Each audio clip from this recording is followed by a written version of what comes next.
All right, quick question for you. Is your company suffering from a herniated disc?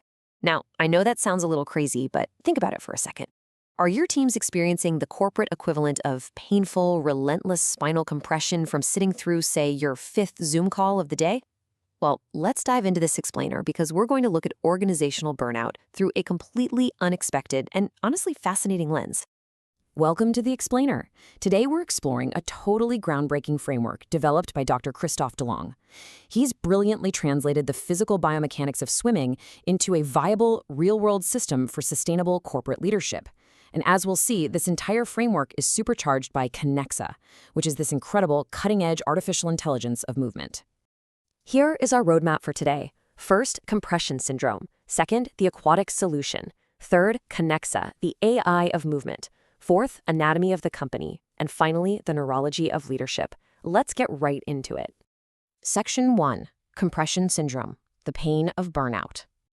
Think about how our spines deal with gravity every single day. They are constantly under compression. The intervertebral discs literally get squeezed under your own body weight. Well, in business, when your teams rush from one massive, high-stakes project to the very next without any chance to truly decompress, your organization suffers that exact same compression. This severe lack of recovery leads to massive turnover, extreme mental burnout, and serious microtraumas in management. Without a true decompression phase, where nutrients and oxygen are finally allowed to flow back in and heal things, the entire system just breaks down. Section 2. The aquatic solution, hydrodynamic therapy. So how do we fix this? Enter Dr. DeLong's ultimate therapeutic tool, swimming. Think about the phases of a swim stroke. It acts as the ultimate physical reset because of a very specific rhythm. In the crawl stroke, for example, you have this intense traction phase under the water, the effort, the pull. But, and this is absolutely crucial, it's immediately followed by a recovery phase above the water, where the muscle completely releases, relaxes, and reoxygenates. If a swimmer stays tense during that recovery phase, they simply sink. It's the exact same for us. If your company never ever relaxes after a big push, it literally drowns in its own lactic acid. It's really about understanding the direct comparison between hydrodynamics and corporate efficiency. Look, if you fight the current in the water with uncoordinated brute force, you create massive drag and just slow yourself down. The entire physical goal is reducing water resistance. In business, this necessity is exactly the same. You have to eliminate useless friction. We're talking about those obsolete approval processes, totally siloed communication, and those endless meetings that absolutely could have been emails. Just like a swimmer lengthens their body to glide seamlessly, a company has to simplify its structure to move faster using the exact same amount of energy. Section 3. Kinexa, the AI of movement. So, what is Kinexa? It's defined as artificial intelligence at the service of movement. Think of it as your vital technological ally in the quest for organizational fluidity. Because, hey, we aren't just guessing about posture and tension anymore. We're actually mapping it.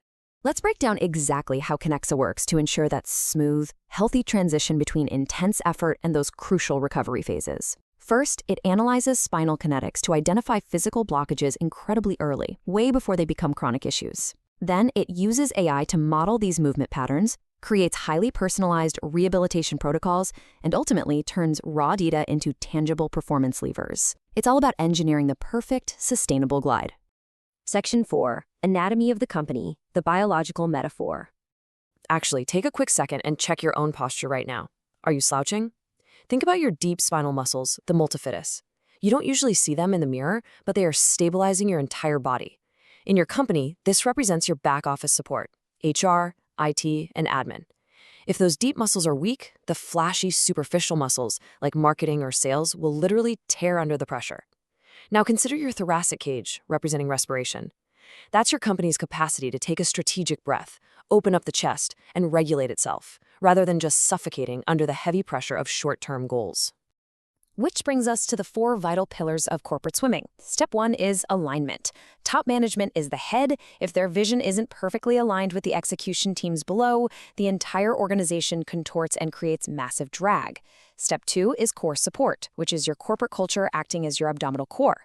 Step 3 is dissociation, which really just means agility. Imagine one department pushing hard in a traction phase while another is in a recovery phase. If everyone is tense at the exact same time, the company freezes up. And step 4 is unloading. That is the mandatory recovery period needed to prevent organizational sinking. Section 5. The neurology of leadership, brain and biomechanics. Now, the medical terminology here is just fascinating. We're talking about the C1 and C2 vertebrae at the very top of your neck, the atlas and axis. This is literally the neurological rudder of the human body. In swimming, if you rigidly lift your head to look forward, your hips immediately sink, right? In business, it's the exact same. If a leader has a rigid, micromanaging gaze, literally raising their chin and pinching their cervical spine to constantly scan for threats, they sink the rest of the company. That physical tension cascades entirely down the corporate spine. And here's the kicker. This isn't just about getting sore muscles. It chemically alters the brain. Chronic physical tension in the neck signals your brain's vestibular system that you are in grave danger. This forces your brain right into defense mode, flooding your body with cortisol and activating the amygdala, your fear center. You become purely reactive. Conversely, proper cervical alignment and a relaxed posture lower your heart rate and unlock the prefrontal cortex. And that's the exact part of the brain required for complex, calm, strategic decision-making. So it all boils down to this incredibly powerful quote from our source material. Leadership is not an intellectual skill, it is a neurological function. Wow. Think about that for a second. It fundamentally changes how we view executive coaching. You simply cannot think your way to better leadership if your physical spine is signaling pure panic and survival mode to your brain. Let's break this entire multi-layered metaphor down. Your cervical segment is your alignment, governing focus and vision. Your thoracic segment is respiration, dictating emotional regulation. Down to your lumbar region, which handles force transfer, equating to resilience and execution. And the crawl stroke itself, that requires dissociation, which is the absolute pinnacle of organizational agility. What this proves is that true corporate performance relies entirely on synchronized biomechanics, not on brute, exhausting force. Which leaves us with one final, provocative thought. Will your company continue to fight the water, or will you learn to glide? Are you going to challenge your teams to stop churning useless foam and risk the corporate equivalent of a herniated disc? Or will you embrace the silent, highly efficient glide of true mastery? Focus on your alignment, respect the recovery phase, and let the neuromechanics of your leadership actually propel you forward.